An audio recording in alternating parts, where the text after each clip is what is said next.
So on the 27th of October, I was at bowling because I was there to see the Jacobite heading home to Carnforth.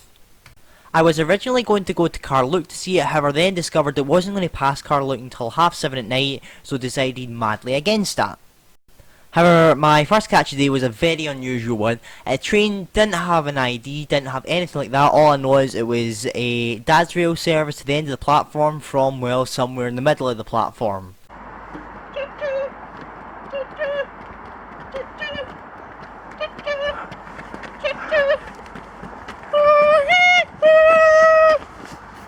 Then here she came under 5Z65, the 1806 West Coast Railway serves Carnforth Steamtown from Fort William Junction, YDTC.